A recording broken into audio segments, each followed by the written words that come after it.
দাঁড়াও দাঁড়াও দাঁড়াও, ভিডিওটাকে স্কিপ করো না। আজকেই আলুর চপ বানিয়েছি, মুচমুচে আলুর চপ, দারুণ টেস্টি আর অসাধারণ একটা জিনিস পদ্ধতি আমি ব্যবহার করেছি। না দেখলে তোমরা কিন্তু মিস করবে, তাই ভিডিওটা পুরো দেখার অনুরোধ রইল।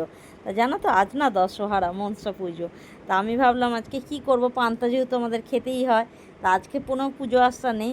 তা তোমাদের দাদাভাই বললো চলো আজকে আলুর চপ বানিয়ে ফেলো, তাহলে আলুর চপ দিয়েই আমরা পান্তা খাবো। তা ভাবলাম তাহলে ভালোই হলো। তা আলুর চপ বানানোর জন্য দেখো আমি আলু কেটে নিয়েছি। তা তোমাদের ভিডিও শুরুতেই যেটা বলেছিলাম, মিস করবে কিন্তু না দেখলে, পুরো ভিডিওটা দেখার অনুরোধ রইল তোমাদের কাছে। তা জানো তো গরমটাও বেশ ভালোই পড়েছে। তা আমার এখানে চলে যাবে কারেন্ট।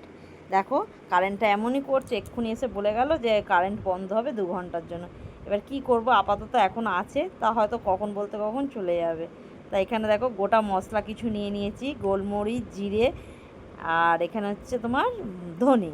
এইটা আমি চাটুতে ভেজে নেবো। জানি না কতক্ষণ কারেন্টটা থাকবে, হয়তো এক্ষুনিই চলে যাবে। তা এখানে আলুটাও সিদ্ধ করে নিয়েছি। আর এখানে দেখো আদাটা, যে পদ্ধতিটা আমি দেবো, দিলে চপটা অসাধারণ টেস্টি হয়।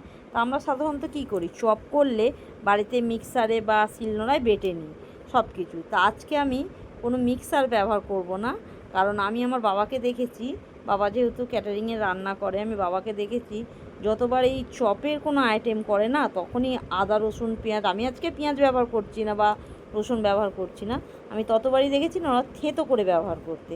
দেখো বলতে বলতে আমার কারেন্ট চলে গেছে, অন্ধকার হয়ে গেছে পুরো একদম, আমি বারান্দায় চলে এসেছি।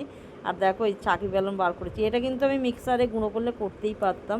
তা কি করব, কপাল খারাপ, ওই চাকি বেলন নিয়ে চলে এসেছে। শিলনোড়াটা না অনেক দিন ব্যবহার করা হয় না, নোংরা হয়ে পড়ে আছে।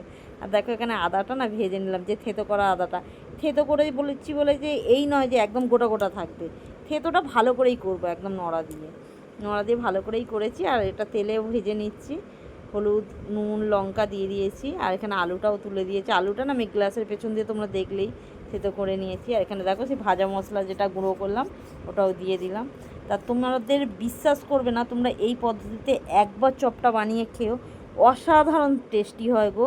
বিশ্বাস করো, আমি আমার বাবাকে যতবার দেখেছি ভেজিটেবিল চপ বা ফিশ চপ, যেগুলো বোল ফিশ চপ করে না গোল গোল টাইপের, ওই ধরনের যত আমি ধরনের চপ দেখেছি না, ওরাই আদা রসুন পেঁয়াজ ওরা না সব থেঁতো করে দেয়, মিক্সারে কিন্তু ওরা বাটে না। দেখো কি সুন্দর চপগুলো দেখতে হয়েছে, আমার তো দেখেই লোভ লাগছে। অলরেডি আমার মেয়ের কিন্তু 4টে খাওয়া হয়ে গেছে, বলছে মা বেশ ভালো হয়েছে, খুব সুন্দর হয়েছে। তা যাই হোক, আমি নিজের জিনিস বলে বলছি না গো, সত্যিই খুব সুন্দর হয়েছে, আমি নিজেও খেয়ে দেখেছি, সত্যিই খুব সুন্দর হয়েছে। দেখো চপগুলো এক একটা হয়তো একটু কালো হয়ে গেছে এইটা, কিন্তু চপগুলো অসাধারণ হচ্ছে, পুরো আলুতে ভর্তি। আমরা দোকান থেকে চপ কিনে নিই, 10 টাকা চপ নেয়, হ্যাঁ, কিন্তু সে কিছুই থাকে না। দেখো আমি চপটা খেয়েছি, আর তোমরা চিন্তা করতে পারো না, এই পদ্ধতিতে একবার বানিয়ে দেখো, খুব সুন্দর লাগবে। দেখো আমি পান্তা নিয়ে বসেও পড়েছি, আর যেহেতু মনসা পুজো আমাদের নিরামিষই খেতে হয়। তো আমার ভিডিওগুলো কেমন লাগে আমাকে কমেন্ট করে জানিও। আর আমার এই চপের অনুভূতিটা তোমাদের কেমন লাগলো অবশ্যই কিন্তু বাড়িতে বানিও। তা ভিডিওটা ভালো লাগলে লাইক কমেন্ট শেয়ার করো। আজকের মতো চলো টাটা।